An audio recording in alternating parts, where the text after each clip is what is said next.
T-minus 20 seconds.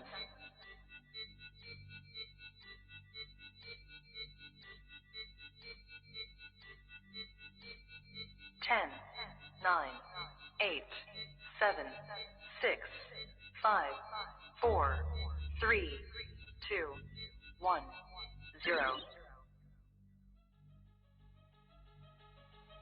Yeah. Get high, rapper. The man hour. You already know. It's live. It's raw. It's going down. Like this. I'm going around letting everybody know that they welcome to the show. It's the latest thing you ever seen, you already know. Let me introduce you to your host of the hour. If you Mike and Mike. Yeah, it's the man hour. Got the hottest plays, all the breaking news. Every rumor, every trade, every breaking bruise. Tighten knuckle screws, yeah, it's going down. Have you saying what the fuck and never watered down? It's going down, I'll be rolling up. And if you buy it or you sell it, then you made the cut. Watch me flip it back, I can double up. I got sriracha for that ass, I'ma burn it up. Gotta check the rules and know that if you fair foul. Rep blow the whistle, coach throw the towel. We can do this on the field or outside the line. It's the man hour though, now we going live. And what is up, everybody? Michael Buckosher here with the Mike and Mike Man Hour. Live, raw, and uncut sports talk. Coming at you live on this Monday edition of RTFSportsNetwork.com, noon hour, East Coast time. If you are watching us live on a Facebook page, welcome to the show. We're also on the YouTube channel.com as well. YouTube channel, I should say. That's youtube.com/Mike and Mike Man Hour. If you guys head over there, we are giving away another giveaway tonight. So you have to be active in the chat and basically just say, hey, hashtag Man Hour once the giveaway comes live. So we are giving away another snapback hat tonight. So feel free to jump in there, guys, and join the movements over there. We have some more giveaways coming up in the upcoming weeks as well. I believe it is Wednesday. We're giving away some stickers as well. If you are a sticker connoisseur like myself, I put them all over my computer and laptop and whatnot. But also, we are giving away the $100 Amazon gift card still. So all you have to do is jump on our Facebook page, like that page, and share us with a couple friends as well. And if you guys are new here, this is live, raw, and uncut sports talk. So, guys, I am flying solo tonight. Mike LeBlanc is dealing with some family issues. If you guys listen to the show, Thursday night, you know exactly what is going on. So I am not going to air out the man's news by any means, but just keep him in your thoughts and prayers over there.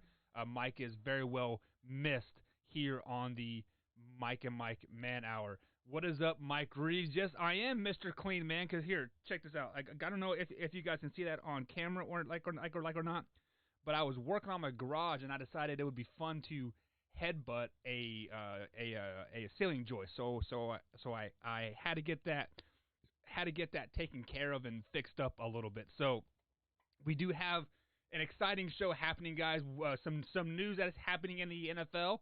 Guess what? We are only 17 days, 23 hours, and 12 minutes, and 10 seconds now until kickoff. Whew.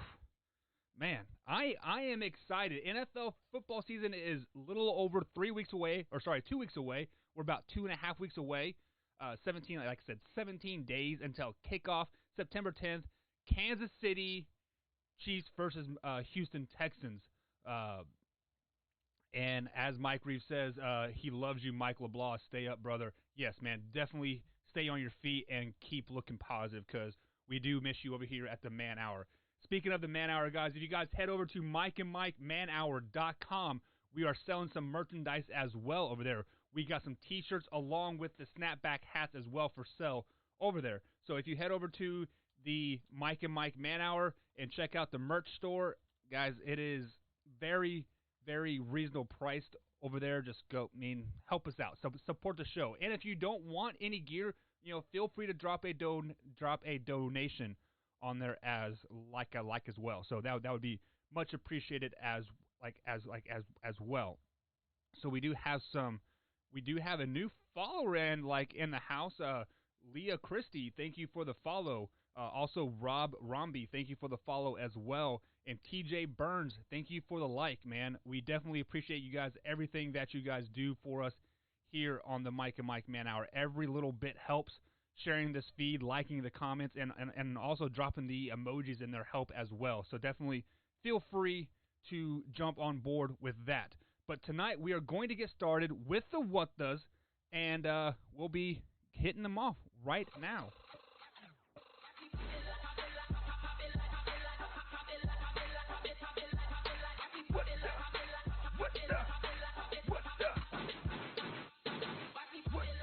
And my first What the of the night, it is going to go out to high school football here in Indiana. We had our first successful game last Friday night. Of course, my boys won. I believe was a 41-6 or 42-6. But I'm not here to talk about that. I am here to talk about time management and coaching atmosphere in high school football. I don't care if you are a young coach. I don't care if you're an old coach. I don't care if you're a middle-aged coach, right?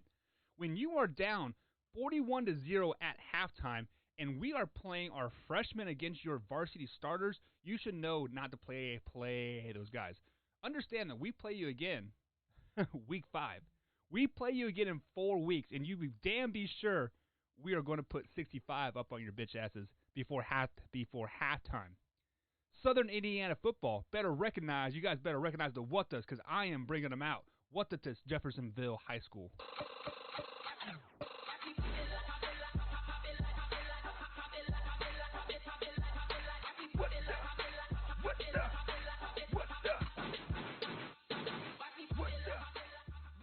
And my next What the of the night is going to go out to Lamar Jackson. It has been reported by sources, I should say, that he is dealing with a groin injury. He is nursing a groin injury. I can already see it now, that the boys, all you Lamar Jackson fans out there, like, oh, he is injured. Like, so when Lamar Jackson has a down year this year and, like, not even a top 10 quarterback in the NFL moving forward, you guys are going to revert back to August 23rd when sources come out saying that he has a groin injury. He has been nursing that groin injury. And I can already say it now.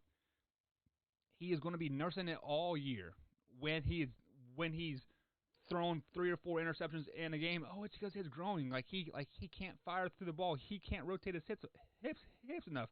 But when he does well, like, oh, he's back healthy. And then the next week, when he throws 3 or 4 interceptions, like again, his groin's hurt. His groin's hurt. So this What Does going out to the Lamar Jackson fans that are going to bank on this injury for his down year this year. You guys better chalk up the excuses, because Lamar Jackson's going to suck this year because he's trash. That's how it is.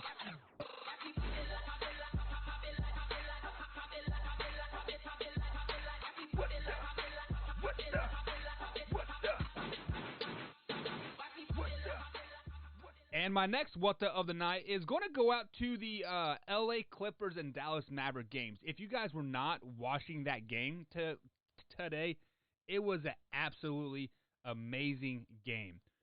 I'm not a huge NBA fan by any means. I kind of told myself that I wasn't going to support them because they have the whole Black Lives Matter thing on the floor and on their backs and the equality and like all that stuff. But NBA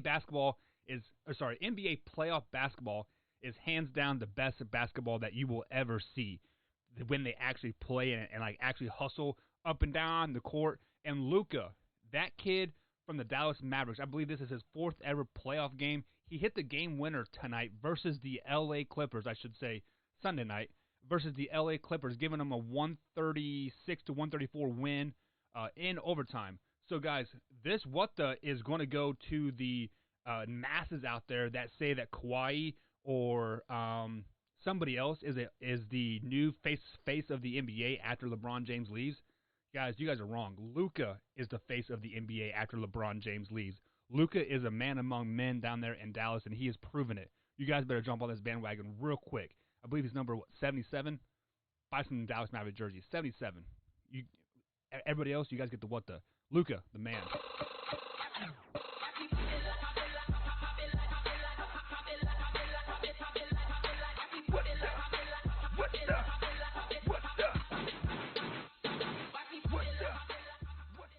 And the next what the of the night is going to go out probably towards let's face it, towards the Major League Baseball as a whole. As you guys know, Major League Baseball has been kind of facing this controversy of should they have done a bubble, should they have gone like the bubble route with 4 centralized locations and like put all the teams there, or should they have done this, done that, done this.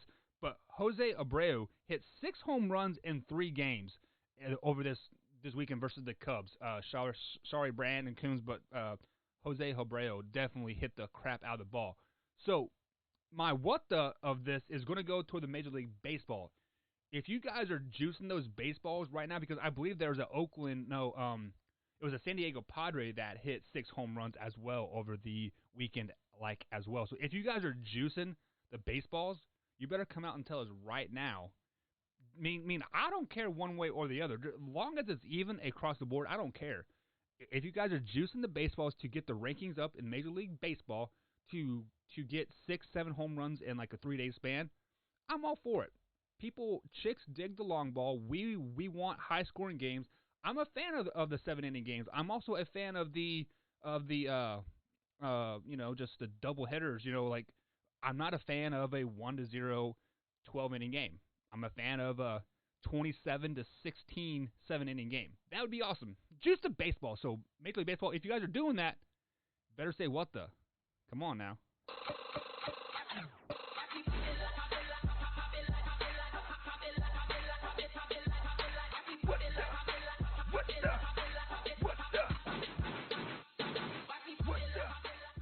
And my next what the of the night is going to go out to the COVID testing community. You guys know we couldn't go out a show without talking COVID because let's be honest, COVID is definitely running my life right now, and it basically sucks. I ain't gonna lie, one bit. It definitely sucks. But there have been NFL teams that have been kind of shut down over the weekend. I believe it was the Browns and the Bills that were shut down because a bunch of positive tests of COVID. They were all sent to one centralized testing center. I forgot the name, but they are owned by a Democrat Party. But nonetheless, I digress. But they sent out those same tests to local testing centers to get a quicker 24-hour turnaround. They all come back negative. It turns out that there's one testing center. I don't know where the testing center is or the name of it. I don't care. I don't want to give them any publicity or anything from my mouth. Just know that these people are probably fudging the test because this center has over 40% positive rate when tests are sent to them. Those same tests that are sent to local testing centers or to other centers, over 75% of them come back negative. Think about that. I'm just going to let you sit there and ponder that. Ponder those thoughts. Go with the hoax.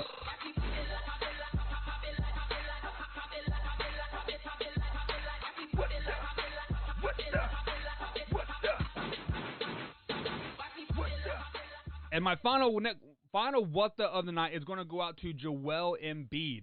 After the getting swept by the Toronto Raptors on Sunday night, he during the post-game interview basically kind of pondered his thoughts or his future about staying with the Philadelphia 76ers. Joel Embiid, I respect you for going through the process and like whatnot, but if you were to jump ship now, that tells me that you are not the person that I thought you were at all. So Joel Embiid, stay in Philadelphia, ride out the trust, keep trusting the process, be like my man Alex Gordon.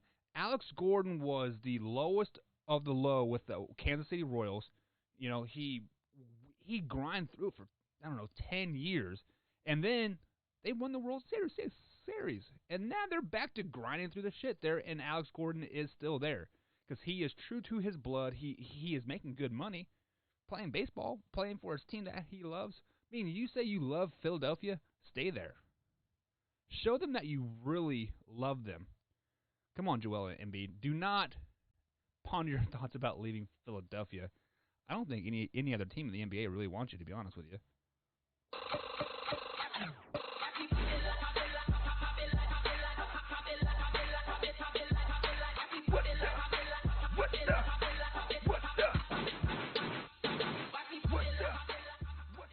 All right, guys, that is going to be it for What Does of the Night. What is up, Jameson? Thank you, Mike Reese, for all those emojis. I finally get to see those emojis. Those are pretty cool, especially the mind-blown one. You should put that mind-blown one on the COVID, Mike, because facts are facts. Why would that testing center be astronomically higher than the rest of them when it's owned by a Democrat and the rest of them are all independently or state-owned? It's just kind of weird to me, you know what I'm saying? But whatever. I digress on that.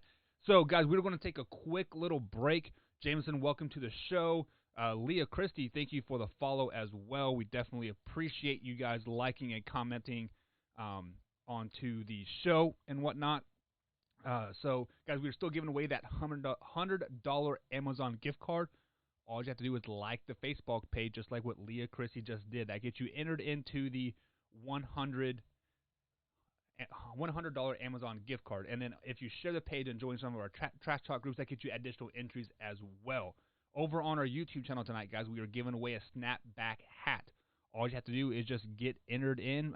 Once it comes across the screen, put hashtag #manhour. That gets you entered in to win the snapback hat. I believe Jameson won it last week, and hopefully it's getting shipped in the mail soon. But I do know they're operating about 50% capacity, so it could take a while. Before we head to break, let me go ahead and address this comment here that Jameson came across the board with. He says, Embiid and Simmons don't work together. They need to trade one of them. I don't watch enough NBA basketball or Philadelphia basketball for that matter. The only time I'm tuning in to watch basketball is to watch the Miami Heat because Bam plays for them and he's a fellow UK alum, or the Sacramento Kings or the LA Lakers because I like LeBron James. So I can't. I mean, I can speak on the NBA, but it's not going to make, like, you guys don't want my opinion about the NBA, to be honest, because I just don't know that much about the NBA. But, guys, we are going to take a quick little commercial break, and after the break, we're going to break down the NFL preseason power rankings from our boy, Matt Benz from Twist. The RTF power rankings coming up right after the break, guys. We'll be right back.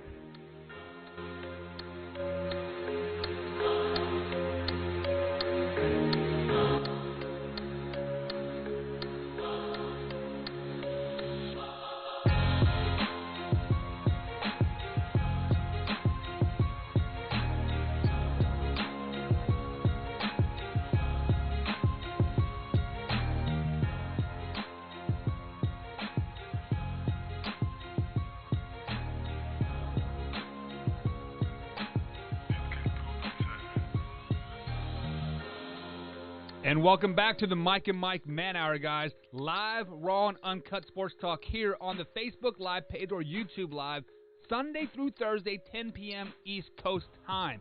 You can also follow us on Twitter and Twitch as well during those times. If you missed any part of the show whatsoever, you guys can find us on iTunes, iHeartRadio, and Spotify.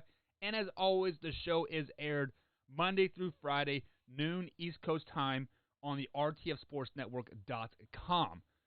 Now all the house cleaning is out of the way.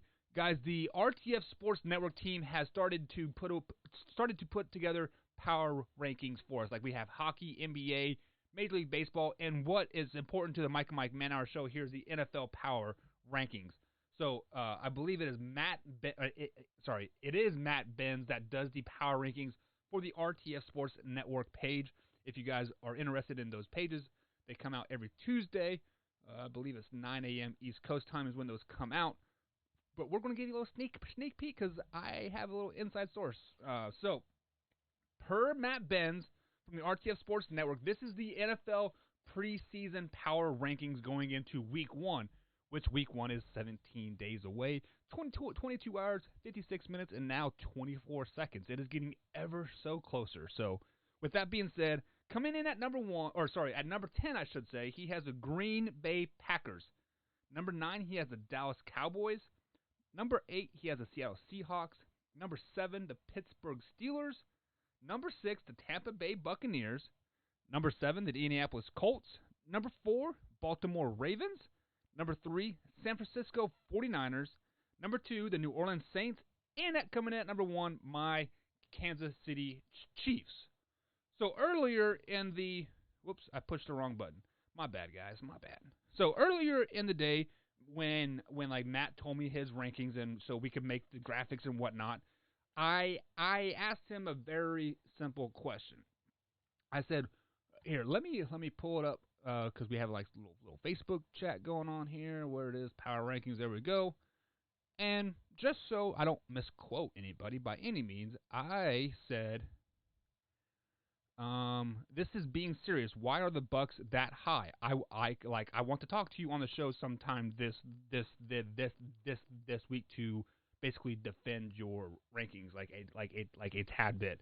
And this did not come from Matt. This came from Daniel from Infinity Sports. I believe he does the NHL power rankings, and he said because from week 8 on they had the number 1 pass rush, the number 2 overall defense, and then they went and added Tom Brady and to the best wide receiver tandem in the NFL.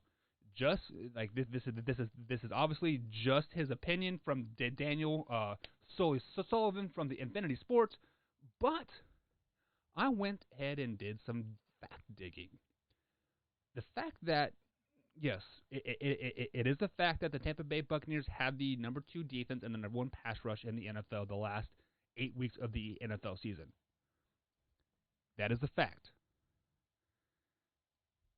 The second fact is that they also had the easiest schedule in the NFL from week 9 to week 17, the last 8 weeks of the season. So, with that being said, can you really say that they were the best in the NFL?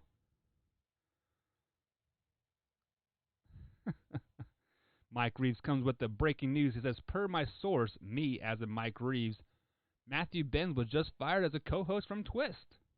Which that is a complete false because Matt Benz carries Twist all the way to the goal line every weekend, but we'll get into that later in the week. So, I am not disagreeing that the Tampa Bay Buccaneers will not have a winning record this season. I am not disagreeing that they will probably make the NFC playoffs this season because there are 7 seeds that they can fill.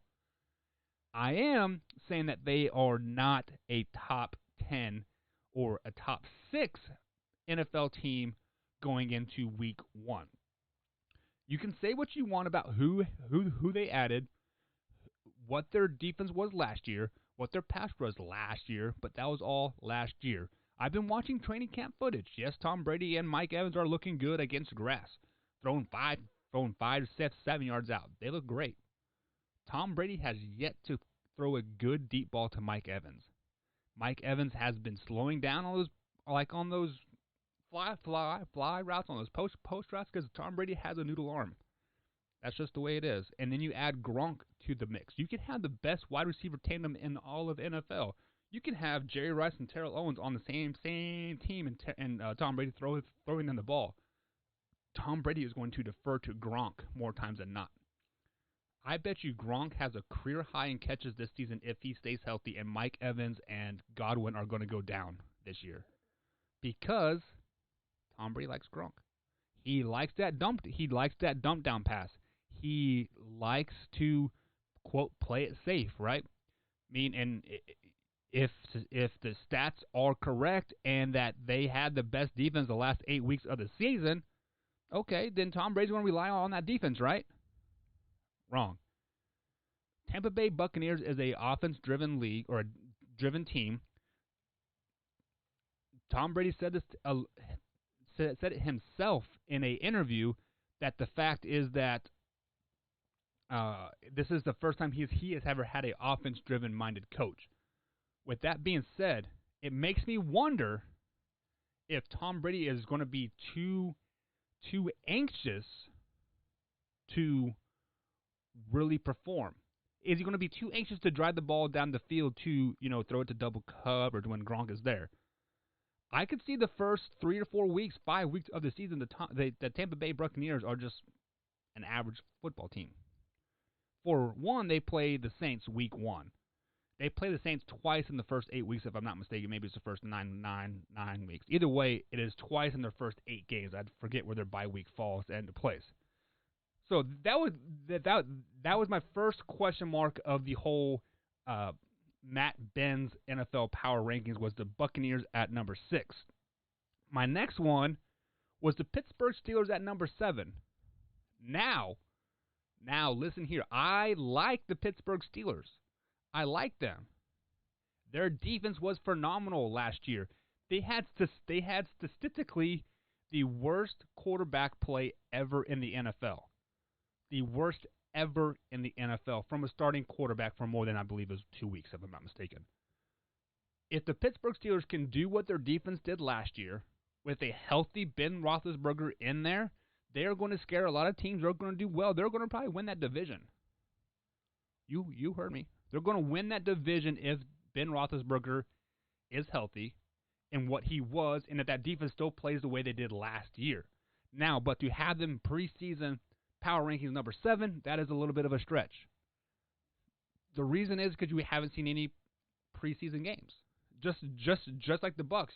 On paper they sound great. They look great. But we have yet to see them on the field. So Steelers was my next little question mark. I mean, like I do think they're. Let me reiterate. I do think they're going to be good. I really do. But the fact is that I don't think they're going to survive this first week. I don't know who they play, but Ben Roethlisberger is coming back off of possibly a career-ending injury and whatnot. So he is going to probably be playing a little bit timid here. Next one is the Dallas Cowboys. Now, I am a passive Dallas Cowboys fan. They are my number 2 team. If you don't have a team in the AFC and the NFC, you probably should. It makes it exciting for rooting interests and just makes the games that more exciting when you have more teams to root for. That's why fantasy football is so exciting. But like I said, Dallas Cowboys are my second team. If the Chiefs and Cowboys ever play in any game, I'm rooting for the Chiefs just because that is the way it goes. The Dallas Cowboys, number 9. Did they make the playoffs last year? No, they did not. Did the Dallas Cowboys add anybody that to really put them over the edge besides a rookie?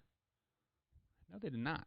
They also lost Gerald McCoy. They cut him.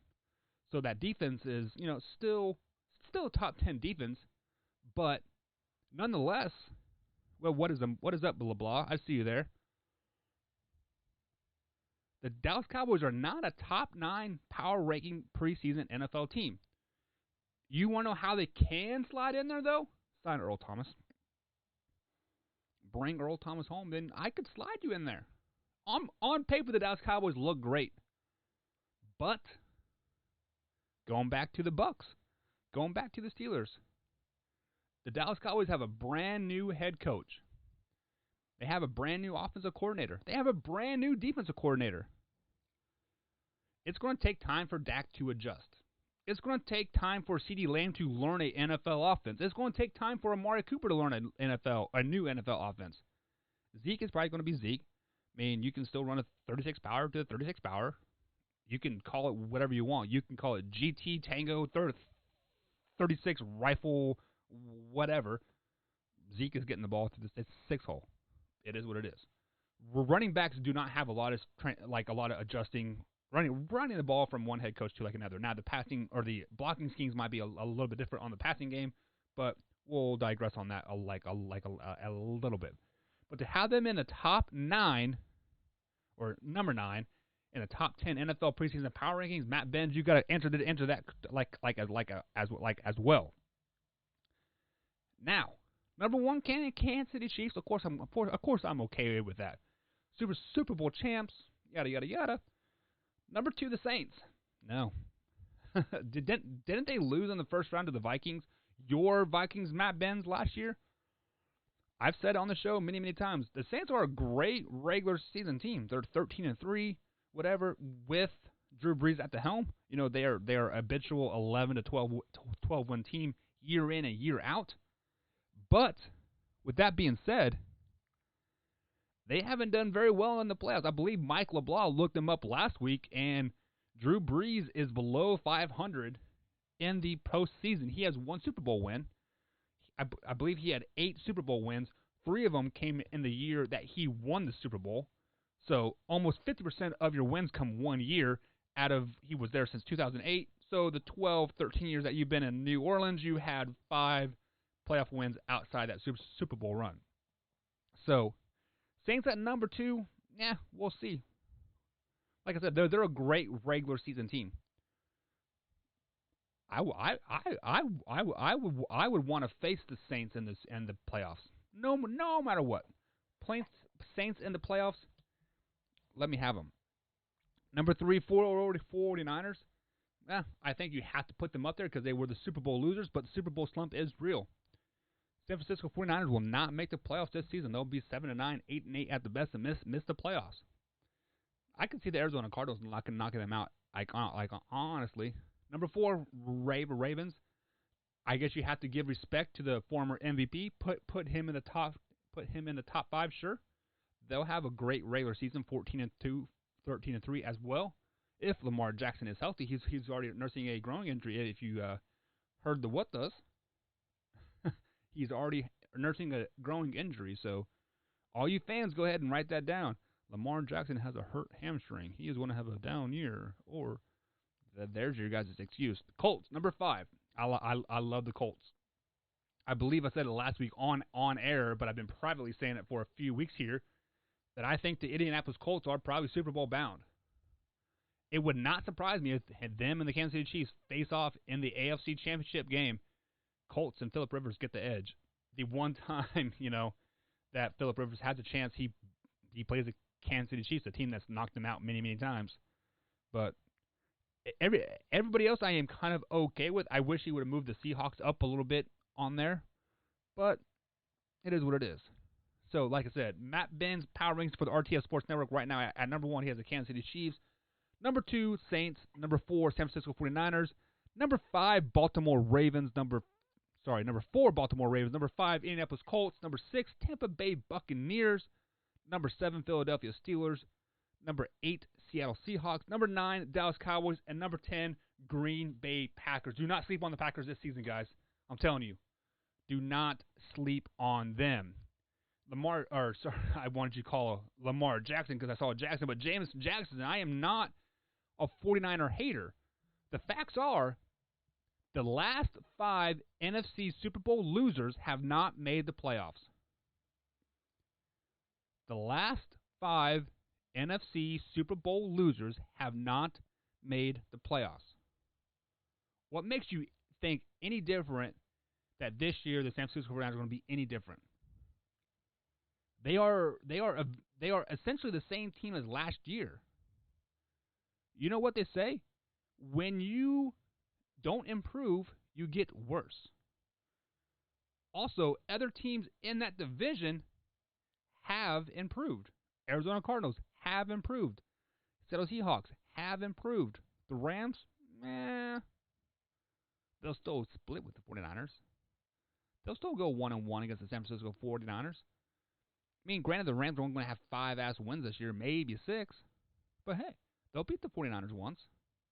And that one loss to the Rams, Jameson, is probably going to knock the 49ers out of playoff contention. Because I believe it is one of the last games of the season, if I'm not mistaken. Roots of All Sports Podcast, thank you for the subscribe over on the YouTube channel. Definitely appreciate that.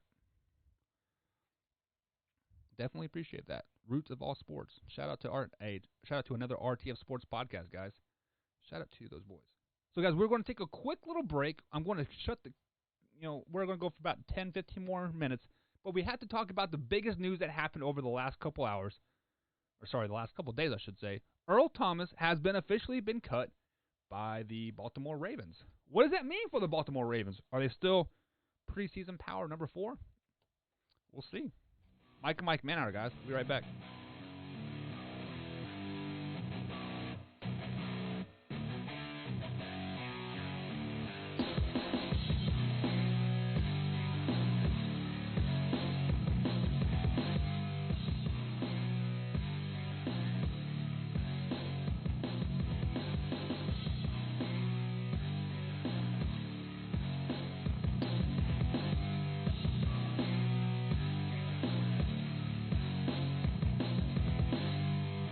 And welcome back to the Mike and Mike Man Hour, guys. Live, raw, and uncut sports talk. Michael Buckasher here tonight. Mike LeBlanc is taking the night off. So definitely send him some wishes over on the Twitter machine at Mike Man Hour on the old Twitter machine. If you guys are watching us on live Facebook right now or YouTube, Over on the YouTube channel, we're giving away a snapback hat. All you got to do is put hashtag manhour over there in the chat. Also, we're giving away a $100 Amazon gift card right here on the Facebook page once we hit that 500 like mark. All you have to do is to like this page. And if you want additional entries, share it and enter in one of our trash talk groups because we all like to talk trash. That is why we like sports. Let's just be totally honest.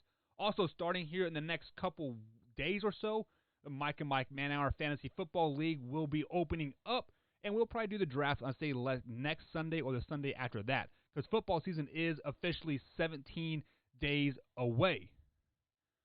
Woo! Now that is all of the time, all out there. If you guys have missed any part of the show whatsoever, we are on iTunes, iHeartRadio, and Spotify as well.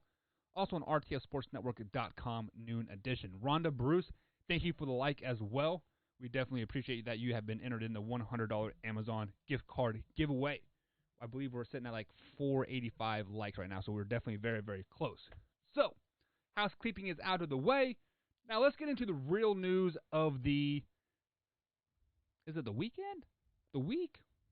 I don't know. Either way, the news that really hit me home, I believe it was Friday night because we were in a rain delay, lightning for like 2 hours, and I was looking at the phone and I saw some tweets happening between Earl Thomas and or it was from Adam Schefter, I should say, from ESPN about Earl Thomas, saying that he is expected to get released by the Baltimore Ravens because of a fight that happened earlier in training camp that week.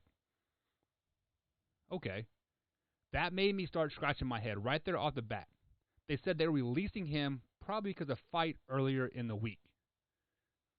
First things first, if you are not fighting in training camp, if you are not getting pissed off at each other, if things are not getting chippy, like a little extra shoving, if punches are not being thrown, we get punches thrown at high school level all the freaking time.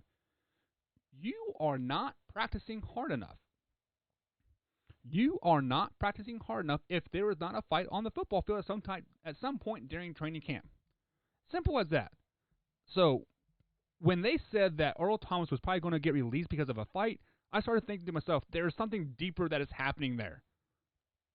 So, in our sports trash talk group, I posted, I shared the picture of the screenshot of Adam Schefter's tweet saying that he has officially been released, and in the comments below, forget who it was. So if you are watching, give yourself a shout out there. They said that Earl Thomas has been consistently showing up late to practices, arguing with coaches and whatnot. So basically, kind of being like a cancer in the locker room. So this was finally the straw that broke the camel's back. But what is really going on? Does Earl Thomas want out? Are they forcing him out? I mean Earl Thomas has pretty much been a staple of a defenses for 9-10 years. Yes, he had one mix-up when his wife or his brother was sleeping with his wife or something like that. I don't know exactly what happened. That really got swept under the rug really, really quick, or they were sharing. I don't know. They were in a polygamy. I don't know what it was, but they were basically two guys were having sex with one woman, and they were pissed off at each other. That's basically what it come down to. That is the only thing that I can think of that Earl Thomas has ever done bad, ever. So, I was scratching my head. I was digging. I was looking. I mean, the Baltimore Ravens are not gaining anything by releasing him. They still take a $10 million hit on the cap. They're losing one of the most premier defensive players in all of NFL. Yes, the Baltimore Ravens defense is still good. I ain't going to take that away from them. But the year that Earl Thomas came to them, that defense got elevated. That defense started flying around the ball. They started hitting people in the mouth over and over and over. But you lose a guy like Earl Thomas, you are going to take a step back. I don't care whether he's aging or not. They're going to take a step back. When the Ravens lost Ed Reed, yes, he was over the hill. He was age. They still took a step back in that secondary. When Ray Lewis retired after that Super Bowl, yes, he was still Ray Lewis, but he was not on the field as much, only playing like third down situations or second down situations.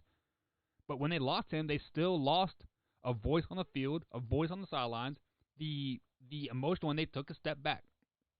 Baltimore Ravens defense is going to take a step back this year. I don't care if you can add a primetime Ed Reed onto that team right now.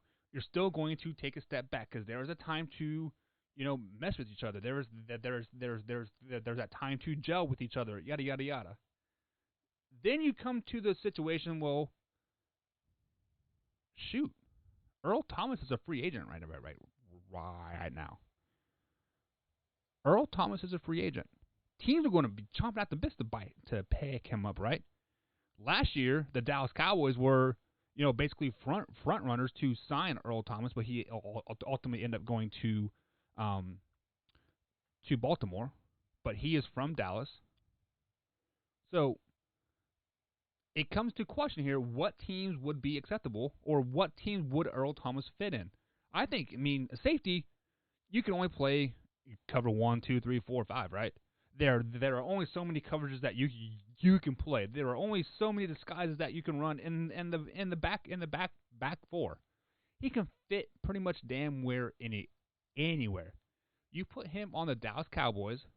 Yes, I got Clinton Dix, but you add an even better player to that. Ooh, that Dallas Cowboys defense just looked a lot better now, right? You add him to the Kansas City Chiefs. I'm sure they can work some cap room around to get him on there. You have him on there? Shoot. Put Kansas City Chiefs down in the Super Bowl. Let me change my picks a little bit. Then you have teams like the 49ers and Texans and Buccaneers all coming to mind. I don't think he'll go to Buccaneers. They are a offensively minded team. Defense is optional. I mean, it is what it is. 49ers, Jameson, your boys. Wouldn't that be something that the Legion of Boom start to join back up at 49er land? Like what it's called Levi Stadium now, right? I mean, they already got Richard Sherman over there. So, I mean, heck, why not go over there, right? But then, this is the weirdest rumor that I've heard, and the source seems to be pretty reliable. They have not given me false information yet. But then they said that the Seattle Seahawks are in talks already with Earl Thomas, saying, hey, come back home. Come back home, Earl. We would love to have you. Wouldn't that be something if Earl Thomas went back to Seattle Seahawks? Because I believe he left because they weren't offering him enough money, would it come down to. But Seattle Seahawks are a Super Bowl contender in my eyes. Jameson, you can say all you want about their pass rush. You can have all day to throw, right? But when you have Earl Thomas back there ball hawking, that's still you still only get half of the field. And you play against Jimmy G twice. Mean shit.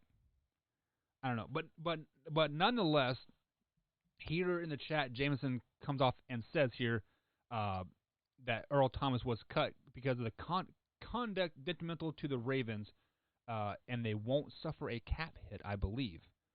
I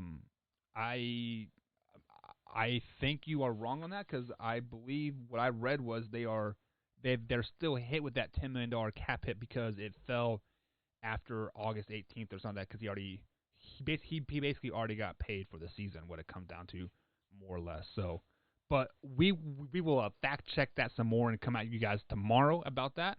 But that is the biggest news right now. Earl Thomas has been officially released from the Baltimore Ravens.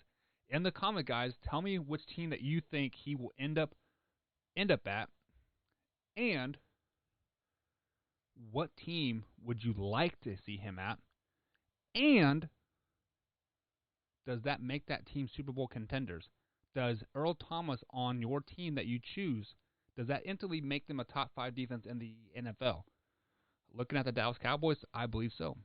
They will be a top 5 defense either with him or without him. So that's definitely a yes. He definitely catapults him into playoff talks even more. Buccaneers, Baltimore. The Buccaneers will be lucky to make the playoffs. Yes, they will, but they'll be lucky. San Francisco 49ers. Their defense is already pretty stout, so they will probably be much the same. So much like the Cowboys. So like yes, they will be up there. So Sonny, thank you for the Facebook share, man. I definitely appreciate that. Earl Thomas, cut. Baltimore Ravens. Jake Silva, thank you for the like as well, my man. Definitely appreciate those shares, guys. You guys are getting entered into that $100 Amazon gift card thing. We got a lot of stuff rolling in here. Joel, thank you for the YouTube subscription, man. David Smith as well. Carson Lloyd, man, 4 new subscribers on YouTube tonight, guys. Thank you very much for those subscribes. So, guys, that is going to be it for tonight's show. If you guys like it, be sure to, head over to Mike and Mike Man Hour, guys, and check out some merchandise. You guys can get some good stuff over there at the Man Hour. T-shirts, hoodies, and stickers like as well. You can also download the Man Hour intro song. Full intro song is up there on the website. You can download that as well. Guys, it's live, raw, uncut sports talk with Michael Buckheiser. Michael LeBlanc will be back sometime this week. So send him well wishes at Mike at Man Hour on the Twitter machine. Send him some love. Have a good night, guys. Let me introduce you to your host of the hour. If you Mike and Mike. Yeah, it's the Man Hour. Got the hottest plays, all the breaking news. Every rumor, every trade, every breaking bruise. Tighten knuckle screws. Yeah, it's going down. Have you saying what the fuck and never watered down? It's going down. I'll be rolling up. And if you buy it or you sell it, then you made the cut. Watch me flip it back. I can double up. I got to watch it for that ass, I'ma burn it up. Gotta check the rules and know that if you fair or foul, ref throw the whistle, coach throw the towel. We can do this on the field or outside the line. It's the Man Hour though, now we going live.